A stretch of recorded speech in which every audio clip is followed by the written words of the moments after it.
तेरी भी चुप मेरी भी चुप, कुणाला काही सांगू नको, कबूल कबूल कबूल. हे गाणं मराठीमधील एक पूर्वीचं एव्हरग्रीन गाणं आहे. आणि हे तेरी भी चुप मेरी भी चुप ह्या जर हे कडवं ऐकलं तर असं वाटायला लागतं की ते कडवं खूप पूर्वी लिहून ठेवलेलं आहे, पूर्वी गायलेलं सुद्धा आहे. पण ते गाणं आणि ते कडवं ह्या वर्षी या लोकसभेला लागू पडते आणि महाराष्ट्रातील राजकारणाला ते कडवं लागू पडते की काय असं वाटायला लागतं.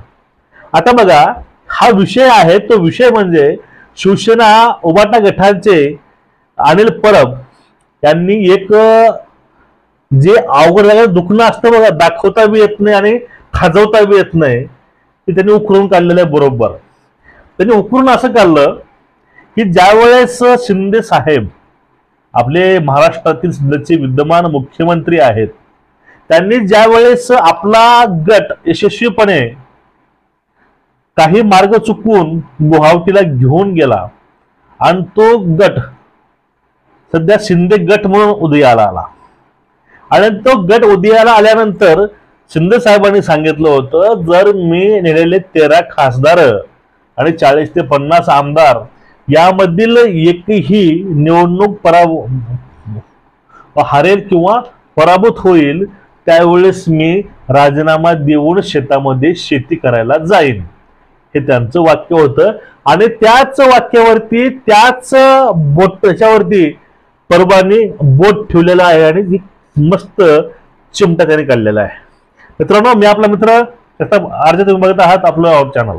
बघा, आता जी गोष्ट आहे, आता एखादं तुम्हाला जखम झाली असेल आणि त्या जखमेवर कोणी मुद्दाम हात किंवा पाय ठेवला असेल, त्यावेळेस तुम्हाला जी फिलिंग येते, तुम्हाला असं वाटायला लागतं की ज्याने तुमच्यावरती हात पाय ठेवलाय त्याचं जाऊन तुम्ही मुस्काड फोडावी की काय असं वाटतं.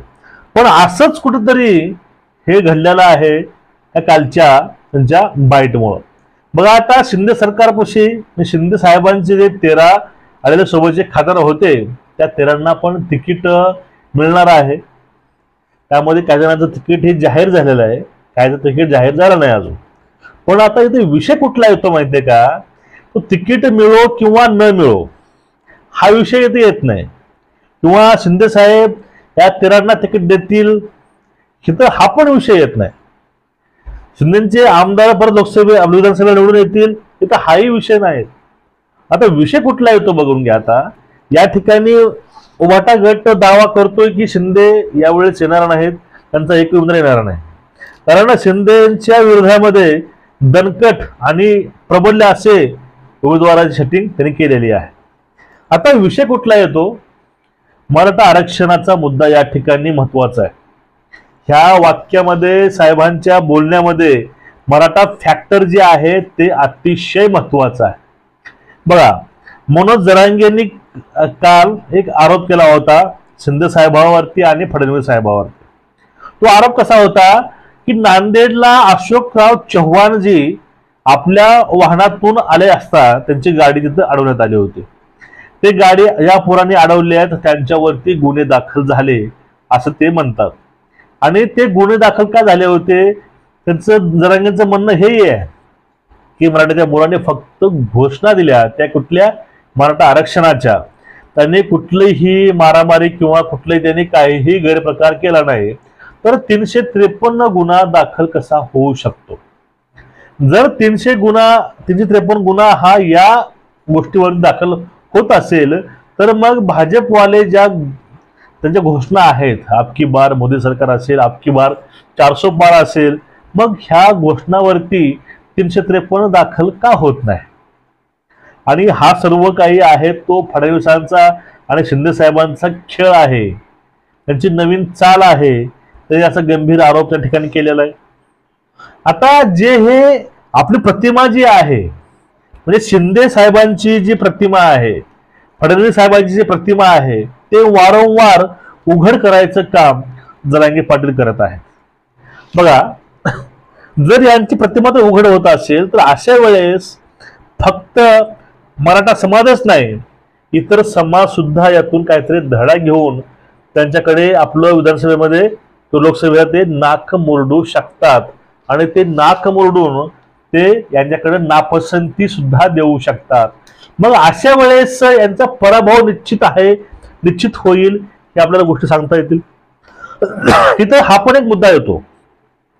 जो कालचा मुद्दा होता त्या लोकांवरती यांनी 353 दाखल केलं होतं. या ठिकाणी असा मुद्दा येतो, काही जण असंही म्हणतात की जरांगे पाटलांनी 48 अपक्ष न देता त्यांनी माघार घेतली. त्या माघार घेतल्यामुळं जास्त टेन्शनमध्ये भाजप आहे, भाजप घाबरलेला आहे असं काही जाणकार म्हणतात. ह्याचे पुढे कारण आले. कारण काय असेल बाबा की भाजप नाराज काय असेल? जर अपक्ष दिले 48 त्यावेळेस भाजप टेन्शन मध्ये असलं पाहिजे, पण त्यावेळेस भाजप खुश होतं.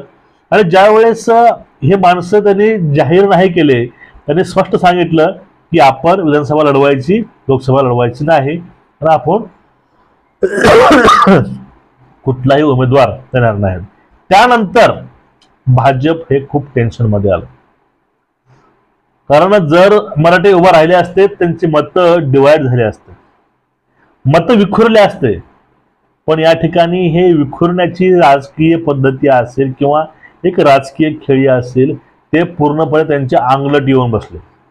आणि ते अंगलट येऊन मराठ्यांनी जो निर्णय घेतला, त्या निर्णयाचा सर्वांनी आदर करून तो निर्णय फायनल केला. आणि जर ज्यावेळेस तो निर्णय फायनल होत असेल, तो निर्णय फायनल असेल, तर मराठा हा 100% मतदान करणार, पण ते मत भाजपला देऊ शकणार नाही. याचं कारण काय?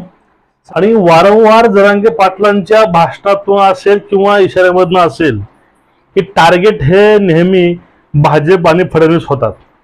मग यावेळेस त्यांनी शिंदे साहेबांना सुद्धा त्यांनी आपल्या यादीमध्ये जोडलेला आहे.